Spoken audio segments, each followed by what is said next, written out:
Hello student, today we will discuss the moving coil galvanometer. In the previous video we have seen the torque experienced by a current carrying coil placed in a magnetic field. And that will be the theory of this moving coil galvanometer. Here, what is a moving coil galvanometer? It is a moving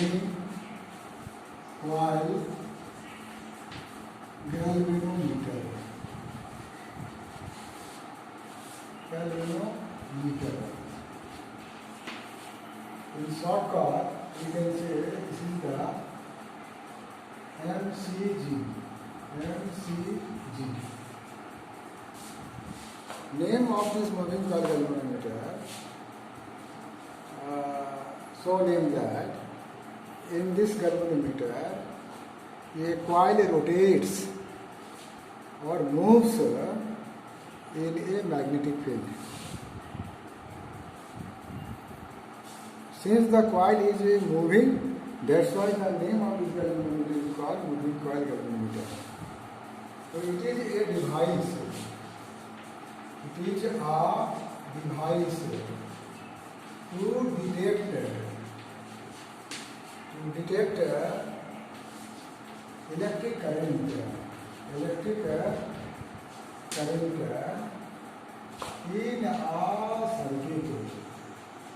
circuit में जो है current को detect करता है, major नहीं करता है. Major करने के लिए एमीटर है, पोटेंशियल डिफरेंस मेजर करने के लिए वोल्ट मीटर है, और इसी गैल्वेनोमीटर से कन्वर्ट करके एमीटर भी बनाया जाता है और वोल्ट मीटर भी बनाया जाता है. इसके बाद हम आगे देखेंगे. और ये 3 मार्क्स का प्लस 5 मार्क्स का बराबर एक क्वेश्चन आता है.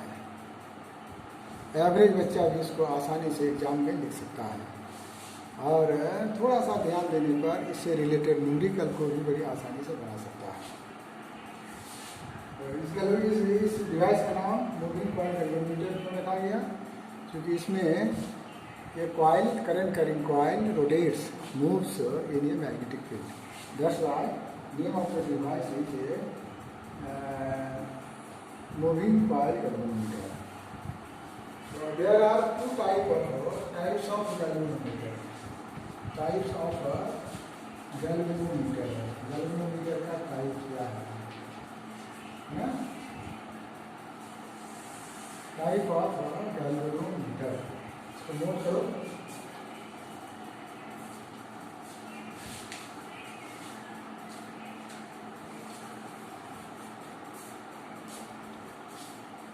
पहला टाइप है D arson wall galvanometer. D arson wall galvanometer. इस गैल्वेनोमीटर में a rectangular coil is suspended. एक current carrying coil is suspended, लटका हुआ रहता है, suspended by phosphor bronze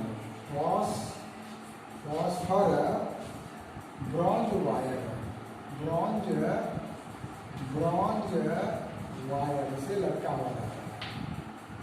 जैसे एक coil लीजिए, इस तरह का करंट कैरी कर रहा है, और इसको क्या करेंगे, लटका देंगे इसी से. ये किसका बना होगा? ये वायर जो है फॉस्फर है ना, ब्रॉन्ज से लटका हुआ होगा, और इसके मैग्नेटिक फील्ड के लिए नॉर्थ पोल और ये साउथ पोल ले लेंगे. मैग्नेटिक फील्ड हो जाएगा. और ये पता है कि मैग्नेटिक फील्ड में कोई करंट कैरिंग कॉइल रहेगा तो इसमें टॉर्क लगेगा, मतलब रोटेट करना शुरू करेगा. लेकिन दूसरा है वेस्टर्न गैल्वेनोमीटर। दूसरा टाइप जो है क्या है, western galvanometer. Western galvanometer, western galvanometer जो कि जनरली लेबोरेटरी में यूज होता है। इस वेस्टर्न गैल्वेनोमीटर में एक कॉइल है, इसमें कॉइल जो है इस रेक्टेंगुलर कॉइल ये कॉइल है, ये जो पिवोटेड क्या होता है? पिवोटेड हम लोग समझेंगे कि ऐसा कोई कॉइल है, नीचे में एक ज्वेल दे दिए ऐसे सपोर्ट में, और ऊपर में एक ज्वेल लगा रहेगा, ऐसे करके लगा रहेगा, ऐसे सपोर्ट रहेगा, इसी को पिवोटेड कहते हैं। और ये इसी जगह पर इस तरह घूमेगा, इसको पिवोटेड कहते हैं, इस सपोर्ट में रहेगा ना। तो the coil is pivoted between, pivot का मतलब है पिवोट होना मीन्स जैसे ये कॉइल हो गया, इसको यहाँ से एक ज्वेल से दे दिए, सपोर्ट कर दिए, और ऐसे ऐसे घूमेगा, इसको पिवोट कहते हैं। तो coil is pivoted between two jewelled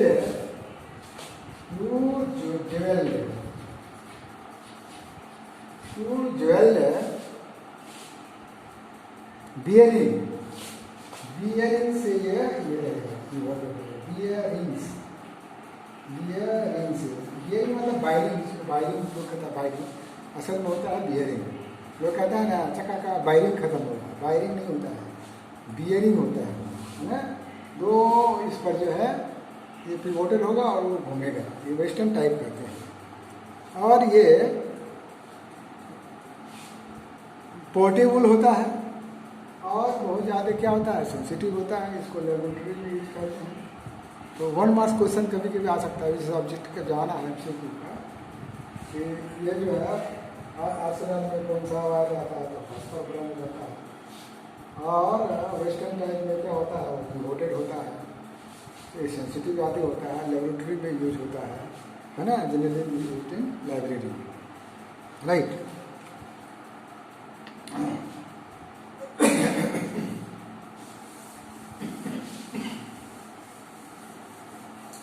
Now we see the principle of galvanometer. Galvanometer का प्रिंसिपल क्या है? Principle of galvanometer. galvanometer का प्रिंसिपल क्या है? प्रिंसिपल जो पहले लास्ट वीडियो में जो देखे थे, torque experience by current carrying coil placed in magnetic field. तो व्हेन प्रिंसिपल है, इसको एक दो बार लिख करके याद कर लेना। When current carrying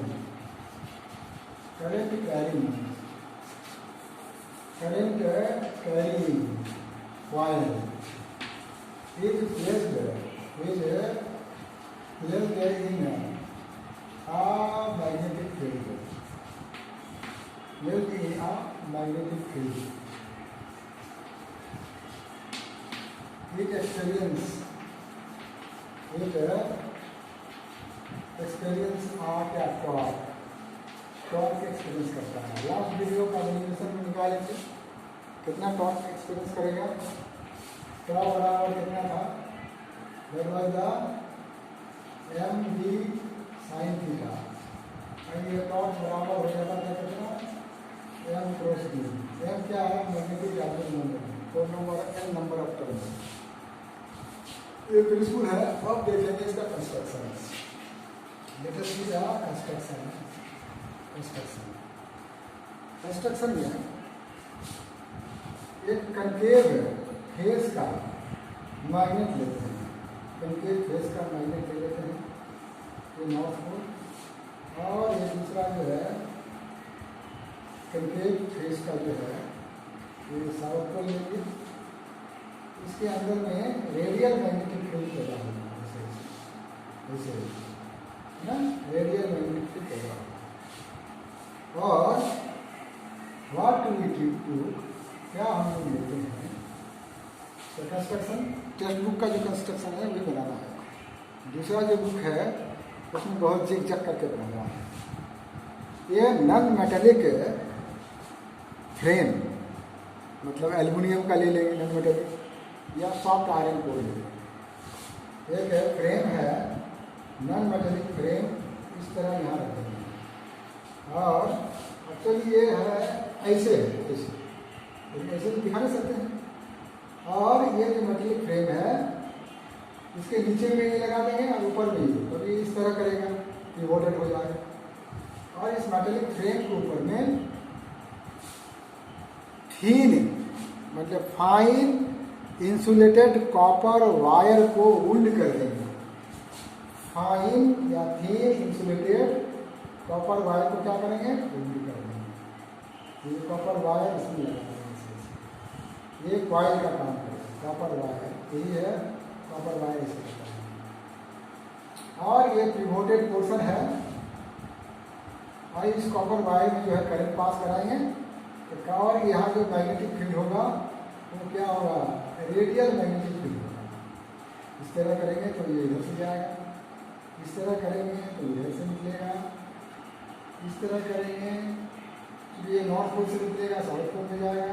like this it will go, like this it will go, like this it will go, and ऐसे ऐसे ये, इसको कहते हैं radial magnetic field.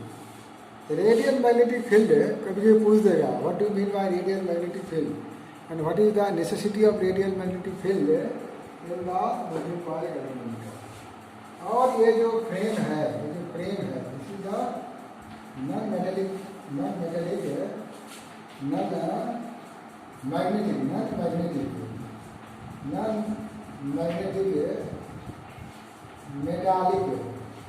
metallic frame over which the fine insulated copper wire is wounded, लपेट देंगे। और इस ड्रम के ऊपर में ये सब लाइंस दिखा रहे हैं, ये खाली है, इससे एक एल्युमिनियम का ही पॉइंटर लगा रहेगा और इसके साथ में एक सुटेबल स्केल लगा रहेगा, like this scale will be there. और ये कैलिब्रेटेड क्या रहेगा, कैलिब्रेटेड क्या रहेगा सिस्टम। इस कॉइल से करंट पास कराएंगे, नेगेटिव फील्ड में है तो टॉर्क होगा, टॉर्क होगा तो ये फ्रेम घूमेगा, फ्रेम घूमेगा तो ये पॉइंटर भी आगे जाएगा, पीछे जाएगा, and the pointer will indicate the presence of the current. और ये वायर को जोड़ करके इधर से करंट के सोर्स से हम लोग लगा देंगे।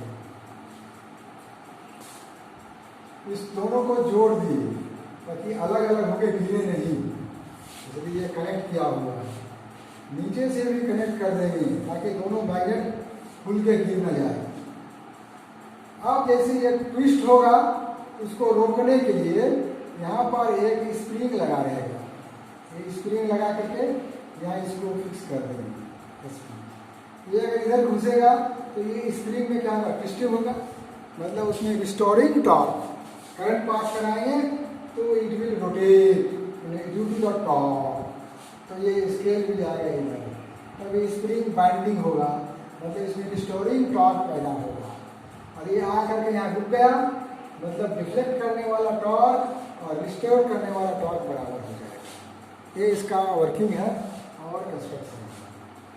अब इसका थ्योरी देखेंगे, किस थ्योरी पर काम करता है, व्हाट इज द थ्योरी, क्या है theory and working, theory and working of galvanometer. तो कंस्ट्रक्शन है, बहुत सिंपल करके डायग्राम बनाए हैं और इसी डायग्राम को एक दो बार प्रैक्टिस करना है ताकि एग्जाम में बन जाए। और ऐसा सिंपल डायग्राम बना दोगे तो 1 मार्क्स तो यही मिल जाएगा, बाद बाकी प्रिंसिपल लिखने में आधा नंबर, वर्किंग लिखने में 1 नंबर, कंक्लूजन लिखने में 1 नंबर, और ये 5 मार्क्स का क्वेश्चन आता है। क्योंकि साइक्लोट्रॉन इस बार हटा दिया है, इसलिए इस चैप्टर से मोबिक कॉइल गैल्वेनोमीटर का 5 मार्क्स का क्वेश्चन बोर्ड में आना ही है। तो ये थ्योरी क्या है, अब इससे हम लोग बाहर निकालते हैं। ये कॉइल है, ये कॉइल है जो दिखा है लाइन लाइन, तो कॉइल जो है like this coil is there, ऐसा कॉइल है जो पिछला वीडियो में हम लोग दिखा लेते। ये कॉइल हो गया, मैग्नेटिक फील्ड इधर से जा रहा है, इधर निकल रहा है। इस कॉइल की मान लो ये विड्थ जो है ए है, ये हाइट जो है बी है, यहाँ पर फील्ड है बी, यहाँ भी फील्ड है, करंट जा रहा है ऐसे और ऐसे आ रहा है। तो ये मैग्नेटिक फील्ड में करंट कंडक्टर रखते हैं तो फोर्स एक्सपीरियंस करता है, this is the field, this is the current. तो फोर्स किधर होगा, ऊपर की ओर होगा, ये फोर्स ये ऊपर की ओर होगा। यहाँ पर फील्ड इधर है, करंट इधर जा रहा है तो फोर्स किधर की ओर होगा, नीचे की ओर होगा। ये दोनों फोर्स फिर इधर से इधर दिखाए थे, कैंसिल आउट कर दिया था। ये दोनों फोर्स F1 और F2 दोनों मिलकर कपल बना रहा है, माने रोटेशनल मोशन हो रहा है।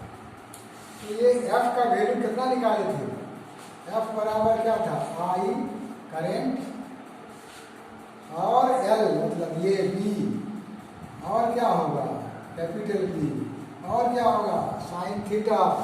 लेकिन यह थीटा कितना है 90 डिग्री, कितना फोर्स लगेगा। और F1 भी इतना, F2 भी इतना।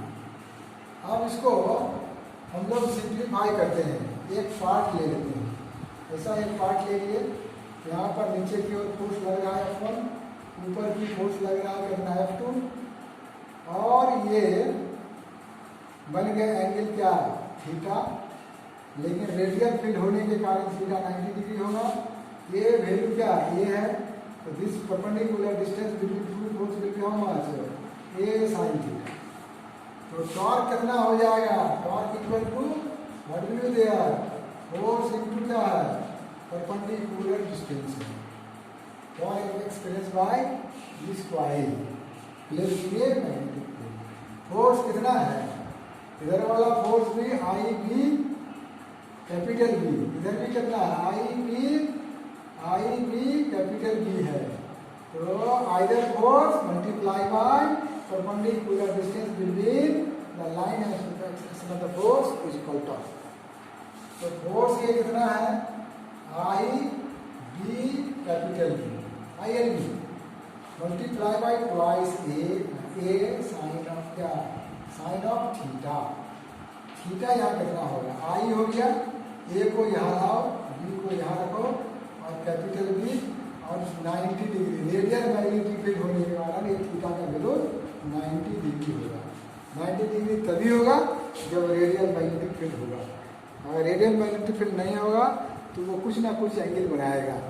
अगर ABC पढ़ोगे तो कुछ एंगल दे देगा, अल्फा दे देगा, फिर वो कंडीशन लाएगा, है ना। अगर टेक्स्ट बुक देखोगे तो ऐसा रहेगा, ये 1 हो गया, मतलब टॉर्क बराबर आई ए इंटू बी कितना होगा, लेंथ इंटू ब्रेथ बराबर area of the face of the coil यानी कैपिटल ए बी, और ये हो गया राइट है। वेयर ए बराबर हो गया ए इंटू बी, मतलब area of a face of a coil के फेस का एरिया है। ये टॉर्क आ गया। ये टॉर्क किसके लिए हुआ, एक टर्न के लिए हुआ।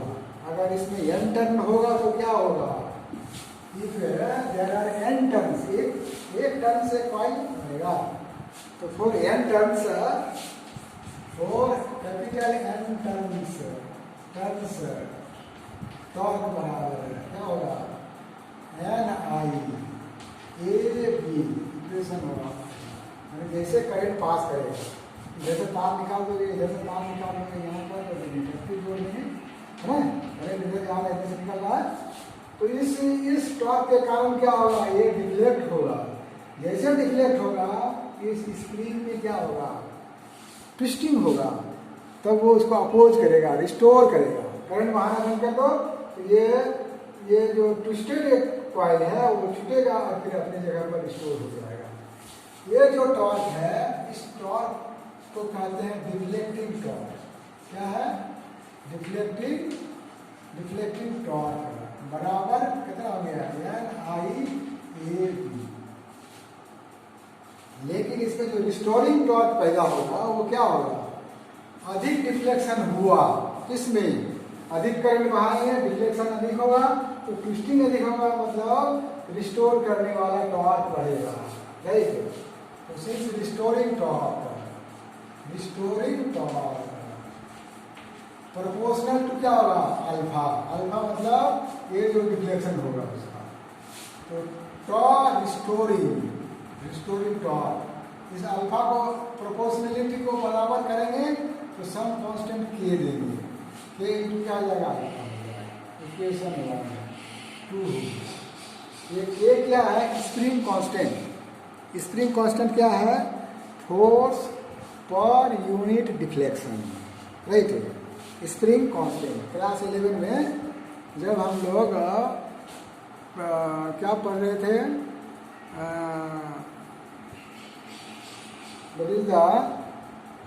इलास्टिक पोटेंशियल एनर्जी जब पढ़ रहे थे तो वहाँ पर स्प्रिंग कांस्टेंट का कॉन्सेप्ट आता है। Force directly proportional to displacement, F बराबर माइनस के एक्स, के बराबर है F/x, है ना। तो फोर्स पर unit length is called spring constant. यहाँ पर क्या होगा, फोर्स पर unit deflection is called spring constant. और ये कांस्टेंट जो है वो स्प्रिंग के मटेरियल पर डिपेंड करेगा। अलग अलग मटेरियल का होगा तो वो के का वैल्यू अलग अलग होगा, है ना। तो अगर के का वैल्यू अधिक है तो समझेंगे कि स्प्रिंग जो है बहुत हार्ड है, स्टीफ है। के का वैल्यू अगर कम है तो समझेंगे कि ये वाला स्प्रिंग है वो क्या है, सॉफ्ट है। अब ये घूम करके आके यहाँ रुक गया, मतलब डिफ्लेक्टिंग टॉर्क और रिस्टोरिंग टॉर्क क्या हो गया, बराबर हो गया। In equilibrium what will be there, restoring torque बराबर, रिस्टोरिंग टॉर्क जो है बराबर होगा किसका, डिफ्लेक्टिंग टॉर्क के बराबर होगा, डिफ्लेक्टिंग टॉर्क के बराबर होगा, टॉर्क के बराबर होगा। रिस्टोरिंग टॉर्क क्या है, के अल्फा, अल्फा मतलब डिफ्लेक्शन इन द पॉइंटर, कितना एंगल से, मान लो यहाँ आ गया तो ये डिफ्लेक्शन हुआ, अल्फा हुआ। ये मान लो पॉइंटर यहाँ आ गया तो अल्फा बड़ा होगा। अधिक करंट बहाएंगे डिफ्लेक्शन अधिक होगा, कम करंट जाएगा डिफ्लेक्शन कम होगा, है ना। तो ये दिस इक्वल टू बराबर हो गया कितना, NIAB हो गया। अब अल्फा बराबर कितना हो जाएगा, NAB बाई क्या हो जाएगा, K इंटू क्या हो जाएगा, I। ये वैल्यू क्या है, कांस्टेंट है, क्योंकि नंबर ऑफ टर्न जो है कॉइल का वो तो फिक्स रहेगा, 10 ठोक है तो 10 ही रहेगा। ऐसा नहीं कि करंट पास करा है 10 से 20 हो गया, करंट कम किए 20 से 5 हो गया, ऐसा नहीं होगा। और area of the face of the coil current pass कराने से बढ़ेगा भी नहीं, घटेगा। मैग्नेटिक फील्ड इसका जो स्ट्रेंथ होगा, मैग्नेटिक फील्ड B बराबर म्यू नॉट क्या, NI, सोलेनॉइड में पढ़े हैं। तो B भी फिक्स है क्योंकि नंबर ऑफ करंट बढ़ा दे रहे हैं, इसके इलेक्ट्रोमैग्नेट का करंट नहीं बढ़ा रहे हैं, इलेक्ट्रोमैग्नेट का जो है अंदर का मीडियम सेम रखे हैं, तो ये फिक्स है। ये क्या है, मटेरियल टू मटेरियल वेरी करेगा, लेकिन एक ही मटेरियल का है तो फिक्स है, ये कांस्टेंट हो गया। इसका मतलब अल्फा डायरेक्टली प्रोपोर्शनल टू किसका हो गया, करंट। मतलब डिफ्लेक्शन जो होगा पॉइंटर का वो करंट के मैग्नीट्यूड का डायरेक्टली प्रोपोर्शनल होगा। सिंपली हम डायरेक्ट करंट अगर ज़्यादा बहाएंगे तो इसमें डिफ्लेक्शन अधिक होगा, कॉमन सेंस की बात है। ये दिस इज देयर, ये ऐसा है, राइट। तो now here you see the deflection जो है, deflection directly proportional to the current के प्रोपोर्शनल। अब इसको थोड़ा सिंप्लीफाई करते हैं। सिंस अल्फा मतलब डिफ्लेक्शन बराबर NIAB बाई क्या हो गया, K into I. Now alpha बटे आई कर देंगे, इसको पहले लेके चले आए, और ये हो गया क्या, NAB बाई K, इसको उलटेंगे हो जाएगा I बाई अल्फा बराबर ये मिलतेगा K बाई NAB, और ये कर देंगे I इक्वल टू K और NAB इंटू क्या गया अल्फा। इस वैल्यू को क्या कहते हैं, इस वैल्यू को कहते हैं कैपिटल G। क्या कहते हैं, कैपिटल G, मतलब I बराबर capital G into alpha, where capital G बराबर K spring constant by number of turn in the spring area of the coil, area of the coil, B is the magnetic field, field strength. तो G जो है, इस G को कहते हैं galvanometer constant. क्या कहते हैं? गैल्वेनोमीटर कांस्टेंट नाम है. तो दिस रिलेशन इज देयर. अब sensitivity of galvanometer, current sensitivity, voltage sensitivity, उसका रिलेशन हम लोग अगले वीडियो में निकालेंगे. और गैल्वेनोमीटर का कन्वर्टर एमीटर में और वोल्टमीटर में करेंगे. वो एक वीडियो में हो जाएगा. उसके बाद इससे रिलेटेड न्यूमेरिकल देखेंगे. Thank you very much.